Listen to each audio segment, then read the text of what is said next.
ভিডিওর income certificate এখন আবেদন করার জন্য কি কি ডকুমেন্ট লাগবে সেটাও আমরা এই ভিডিওতে দেখে নেব। সবার আগে ই ডিস্ট্রিক্ট পোর্টাল আপনাকে লগ ইন করে নিতে হবে। যদি ই ডিস্ট্রিক্ট পোর্টালের আইডি পাসওয়ার্ড না থাকে তাহলে সাইন আপ করে আপনারা আইডি এবং পাসওয়ার্ড পেয়ে যাবেন। এই টাইপের একটি ডেডিকেটেড ভিডিও অলরেডি আছে, অবশ্যই সেটি দেখে নেবেন। আমি আপাতত লগ ইন করছি। লগ ইন অপশনে ক্লিক করে লগ ইন অপশনে ক্লিক করার সঙ্গে সঙ্গে আপনার রেজিস্টার ফোনে অথবা রেজিস্টার ইমেলে একটি ওটিপি চলে আসবে। ওটিপিটি আপনাকে এই ঘরে টাইপ করে সাবমিট করতে হবে। পোর্টাল লগ ইন হয়ে যাওয়ার পর আপনারা ই ডিস্ট্রিক্ট পোর্টালের এখানে যে 3 ডট অপশন আছে এখানে চলে আসবেন। তারপর এখান থেকে সার্ভিস অপশনে ক্লিক করবেন। সার্ভিস অপশনে ক্লিক করার পর এখানে সার্টিফিকেট বলে একটি অপশন আছে, এখান থেকে আপনারা পেয়ে যাবেন ইনকাম সার্টিফিকেট। এটির ওপর আপনাকে ক্লিক করতে হবে। এখানে ক্লিক করার পর এখানে এলিজিবল ক্রাইটেরিয়া বলা আছে এবং কি কি ডকুমেন্টস লাগবে সেটাও এখানে মেনশন করে দেওয়া আছে। পেমেন্ট কিছু আপনাকে করতে হবে না, সরাসরি অ্যাকসেপ্ট অপশনে ক্লিক করবেন আবেদন করার জন্য। এখানে প্রথমে অ্যাপ্লিক্যান্ট ডিটেল দিতে হবে। এখানে সবার আগে আপনার স্যালুটেশন যেটা আছে সেটা সিলেক্ট করবেন। আমি আপাতত মিস্টার সিলেক্ট করছি। তারপর আপনার ফার্স্ট নেম, মিডিল নেম এবং লাস্ট নেম পুট করবেন। আপনার ডেট অফ বার্থটা সঠিকভাবে এখানে পুট করবেন, তাহলে এজটা অটোমেটিক ক্যালকুলেট হয়ে চলে আসবে। আপনার জেন্ডার সিলেক্ট করবেন আর কত তারিখে আপনি অ্যাপ্লিকেশন করছেন সেটা এখানে বাই ডিফল্ট রয়ে যাবে, এটা আপনি চেঞ্জ করতে পারবেন না। আধার নাম্বার, প্যান নাম্বার ম্যান্ডেটারি নয়, যদি থাকে বসিয়ে দিতে পারেন। তারপর ইমেল আইডি আর ফোন নাম্বার পুট করবেন। ফোন নাম্বার পুট করার পর আপনার ফোনে একটি ওটিপি আসবে, সেটা পুট করে ফোন নাম্বারটা ভেরিফাই করে নেবেন। তারপর আপনার পার্মানেন্ট অ্যাড্রেস যেটা আছে সেটা ঘরে পুট করবেন। ভিলেজ, পোস্ট, পিনকোড পুট করবেন। পিনকোড পুট করার সঙ্গে সঙ্গে আপনার ডিস্ট্রিক্ট অপশনটা এখান থেকে এনেবল হয়ে যাবে। আপনি আপনার ডিস্ট্রিক্ট সিলেক্ট করবেন। তারপর এখান থেকে সাব ডিভিশন সিলেক্ট করবেন। আপনি রুরাল এরিয়ায় বাস করেন না আরবান এরিয়ায় বাস করেন সেটা সিলেক্ট করবেন। তারপর এখান থেকে সিলেক্ট করতে হবে ব্লক, মিউনিসিপ্যালিটি, কর্পোরেশন। যেহেতু এটা আপনি রুরাল করেছেন এটা এখান থেকে ব্লকই সিলেক্ট হবে। আরবান করলে মিউনিসিপ্যালিটি সিলেক্ট হতো। তারপর আপনার ব্লকের নাম এই ড্রপ ডাউন মেনু থেকে সিলেক্ট করে নেবেন। ব্লকের নাম সিলেক্ট করার পর আপনার ভিলেজের নাম এই ড্রপ ডাউন মেনু থেকে সিলেক্ট করতে হবে। তারপর পোস্ট অফিসের নামও সিলেক্ট করে নেবেন আর পুলিশ স্টেশনের নামটা ম্যানুয়ালি টাইপ করে দিয়ে সেভ অ্যান্ড নেক্সট করবেন। সেভ অ্যান্ড নেক্সট করার পর আপনি এখানে দেখতে পাচ্ছেন আপনার পার্মানেন্ট অ্যাড্রেস এখানে পুট করতে বলা হচ্ছে।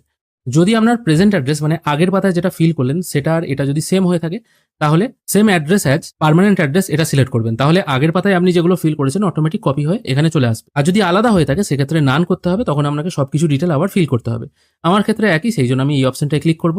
পেজটির একটু নিচের দিকে চলে এলে অ্যাপ্লিকেন্টের আদার ডিটেল এখানে ফিল করতে হবে। যদি আপনি মাইনর অথবা স্টুডেন্ট হয়ে থাকেন তাহলে এটা ইয়েস করবেন। আর যদি আপনি মাইনর বা স্টুডেন্ট কোনোটি নয়, অন্য কোনো কাজের জন্য আপনার ইনকাম সার্টিফিকেট লাগবে তাহলে এটাকে নো করে দেবেন। আর এখানে দেখুন জিজ্ঞেস করা হচ্ছে স্পেশাল কেস। স্পেশাল কেস বলতে কোন কোন ক্ষেত্রে আপনি এটা কাজে লাগাতে পারেন।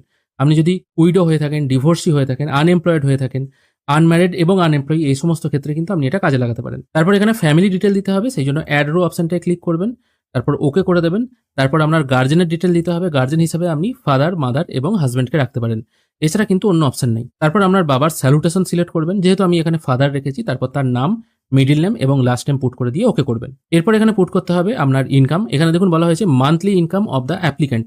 এখানে আপনার মান্থলি ইনকাম ফিল করতে হবে। অ্যাপ্লিক্যান্ট আদার ডিটেলের জায়গায় আপনি মাইনরিটি না স্টুডেন্ট এটা আমি নো করেছিলাম, এটা যদি আমি ইয়েস করে তারপরেও সেভ অ্যান্ড নেক্সট করি এক্ষেত্রেও কিন্তু আপনাকে মান্থলি ইনকামই দিতে হবে। ইয়ারলি ইনকাম দেওয়ার কিন্তু এখানে জায়গা নেই।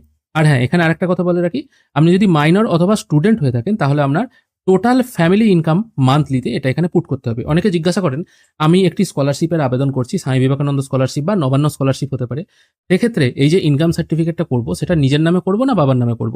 দেখুন অ্যাপ্লিক্যান্ট যেহেতু আপনি আবেদন করছেন সেই জন্য ইনকাম সার্টিফিকেটটা আপনার নামেই হবে এবং ওখানে যে ইনকামটা থাকবে এটা থাকবে আপনার গার্জেনের। তাই এখানে যদি কোনো স্টুডেন্ট অ্যাপ্লাই করে থাকে সেক্ষেত্রে অ্যাপ্লিক্যান্ট হবে সেই স্টুডেন্টই, গার্জেনের নাম হিসেবে তার বাবার নাম থাকবে এবং এই যে ইনকাম সার্টিফিকেটটা ইস্যু করা হবে সেটা তার পরিবারের ইনকাম হিসেবে ইস্যু করা হবে, তার নিজের ইনকাম হিসাবে কিন্তু ইস্যু করা হবে না।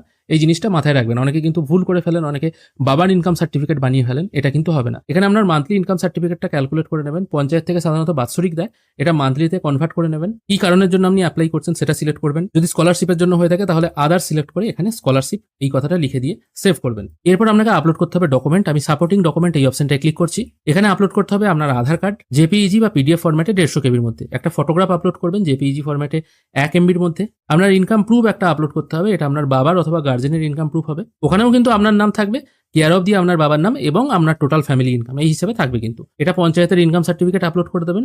আর একটা আছে আদার ডকুমেন্ট, এটা এখন পঞ্চায়েত থেকে ইনকাম সার্টিফিকেট সরাসরি চাইলে কিন্তু দিচ্ছে না। আগে একটা আপনাকে পঞ্চায়েত থেকে এনকোয়ারি রিপোর্ট বার করতে হবে, সেই এনকোয়ারি রিপোর্টটাই হলো আদার্স ডকুমেন্ট। সেই ডকুমেন্টটা এখানে আপলোড করে দেবেন। তারপর এখানে আই অ্যাকসেপ্ট অপশনে ক্লিক করে সেভ করবেন। এরপর এখান থেকে আপনারা প্রিভিউ অপশন পেয়ে যাবেন। প্রিভিউ অপশনে ক্লিক করবেন। এখানে আপনারা যেগুলো ফিল করেছেন সেগুলো সব আপনাদের সামনে শো হবে। যদি মনে হয় সবকিছু ঠিকঠাক আছে এখান থেকে একটা প্রিন্ট আউট কপিও আপনারা নিয়ে নিতে পারেন। আমি আপাতত এটা ক্লোজ করে দিচ্ছি। তারপর সাবমিট অপশনে ক্লিক করছি। সাবমিট অপশনে ক্লিক করার সঙ্গে সঙ্গে এখানে একটি এআই এর নাম্বার জেনারেট হয়ে চলে এলো। তার পাশে ডাউনলোড লেখা আছে, এটাকে অবশ্যই ডাউনলোড করে রাখবেন। এরপর আপনারা স্ট্যাটাস দেখবেন কি করে। স্ট্যাটাস দেখার জন্য আপনাদের ই ডিস্ট্রিক্ট পোর্টালে যে ড্যাশবোর্ড আছে এখানেই আপনারা এআই এর নাম্বার অনুযায়ী এবং ডেট ওয়াইজ আপনারা কতগুলো অ্যাপ্লিকেশন করেছেন সব শো হবে। এটা যেমন এই মুহূর্তে ইন প্রসেস অপশনে আছে। যদি কোনো অবজেকশন চলে আসে তাহলে এইরকম সেন্ট ব্যাক লেখা চলে আসবে এবং কি কারণে সেন্ট ব্যাক করা হয়েছে এখানে সেন্ট ব্যাক রিমার্কস বলে একটা অপশন আছে। এই অপশনটায় ক্লিক করলে আপনারা দেখতে পাবেন GP income and GP enquiry certificate এই ক্ষেত্রে আপলোড করা হয়নি, সেই জন্য এটা কিন্তু রিটার্ন এসছে। তাহলে ডকুমেন্ট আপনাকে কি কি আপলোড করতে হবে? আপনার আধার কার্ড, আপনার ফটো, জিপি ইনকাম সার্টিফিকেট মানে গ্রাম পঞ্চায়েতের ইনকাম সার্টিফিকেট আর গ্রাম পঞ্চায়েতের এনকোয়ারি রিপোর্ট, এই 4টে ডকুমেন্ট আপলোড করে দিলেই কিন্তু আপনি সার্টিফিকেট পেয়ে যাবেন। এরপর যখন আপনার সার্টিফিকেট অ্যাপ্রুভ হয়ে যাবে, যেমন এখানে একটি ইনকাম সার্টিফিকেট আছে, এটা অ্যাপ্রুভ হয়ে গেছে। অ্যাপ্রুভ হয়ে যাওয়ার পর এখানে ডাউনলোড অপশন পেয়ে যাবেন, ডাউনলোড সার্টিফিকেট বলে একটা অপশন পেয়ে যাবেন। এটির উপর একবার ক্লিক করবেন।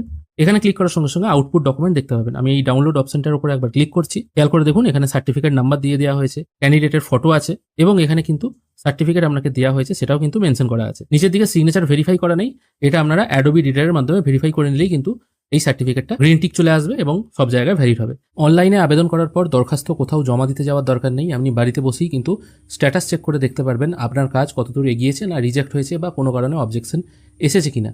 নর্মালি একদিনের মধ্যেই আপনি সার্টিফিকেট ডাউনলোড করতে পারবেন। এবার কোনো বিডিও অফিসে কিন্তু একটু ডিলেও করতে পারে, সেক্ষেত্রে 2 থেকে 3 দিন বা 7 দিনও হয়তো সময় লাগতে পারে। আশা করি আপনাদেরকে বোঝাতে পারলাম কি করে আপনারা ই ডিস্ট্রিক্ট পোর্টাল থেকে বিডিওর ইনকাম সার্টিফিকেট অনলাইনে আবেদন করবেন এবং কি কি ডকুমেন্ট আপলোড করবেন। ভিডিও যদি ভালো লেগে থাকে অবশ্যই একটি লাইক করবেন। ভিডিও দেখার জন্য অসংখ্য ধন্যবাদ, ভালো থাকবেন।